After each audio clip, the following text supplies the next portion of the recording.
शिव और बैलगाड़ी। माँ सिर्फ एक शब्द नहीं बल्कि हर इंसान की सबसे पहली दुनिया होती है। एक योगी की माँ की आखिरी इच्छा थी काशी में जाकर भगवान शिव की गोद में अपने प्राण त्यागना। बेटे ने वचन दिया कि वह अपनी माँ को काशी लेकर जाएगा, लेकिन रास्ता इतना आसान नहीं था। जब बेटा थक गया, जब हिम्मत जवाब देने लगी, तब क्या हुआ?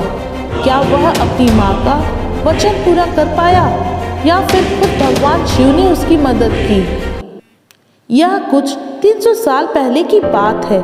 कर्नाटक के सुदूर दक्षिण क्षेत्र में अपनी बूढ़ी माँ के साथ एक योगी रहते थे। उनकी माँ काशी जाना चाहती थी ताकि वह विश्वनाथ जाकर शिव की गोद में प्राण त्याग सके।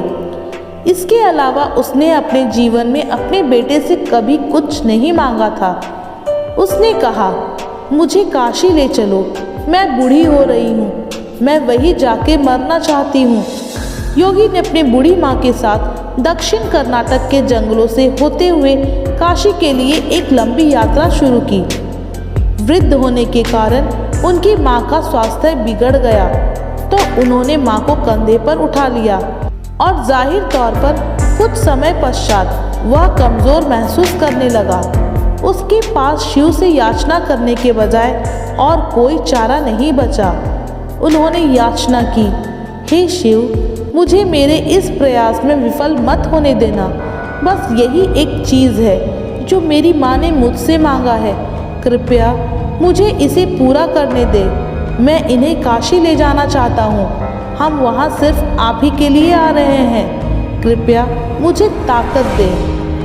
तब जैसे ही उन्होंने चलना शुरू किया तो पीछे से एक घंटी की आवाज़ सुनाई दी, जैसे कोई बैलगाड़ी आ रही हो।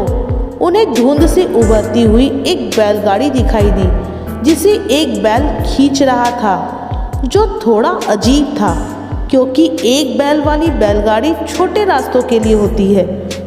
जब सफ़र लंबा और जंगली इलाके से होते हुए हो तो हमेशा 2 बैल ही गाड़ी को खींचते हैं, पर जब आप थके हो तो ऐसी बारीकियों को किसे परवाह। गाड़ी नज़दीक आई पर वे चालक को नहीं देख पाए क्योंकि चालक लबादे में था और बाहर धुंध भी थी। मेरी माँ बीमार है, क्या हम आपकी खाली गाड़ी में यात्रा कर सकते हैं? उन्होंने कहा। अंदर बैठे व्यक्ति ने सिर हिला के हाँ कहा। वे दोनों गाड़ी में बैठ गए और बैलगाड़ी आगे चलने लगी।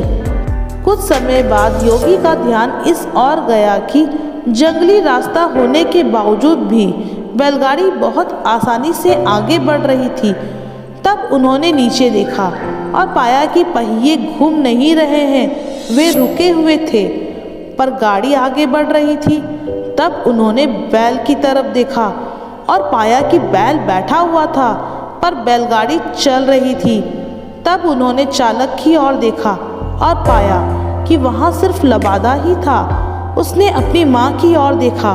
माँ ने कहा, अरे पागल, हम पहुँच गए, अब कहीं और जाने की ज़रूरत नहीं है, यही वो जगह है, अब मुझे जाने दो। इतना कह के माँ ने शरीर छोड़ दिया।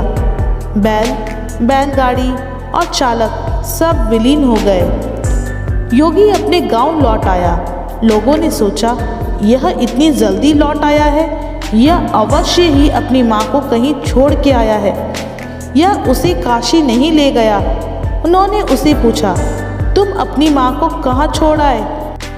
उसने उत्तर दिया, हमें वहाँ जाना ही नहीं पड़ा क्योंकि भगवान शिव खुद आए थे हमारे लिए। क्या बकवास है, उन्होंने कहा।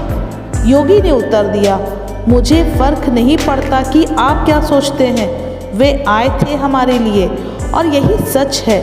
मेरा जीवन ज्योतिमय हो गया, यह मैं अपने अंतर में जानता हूँ।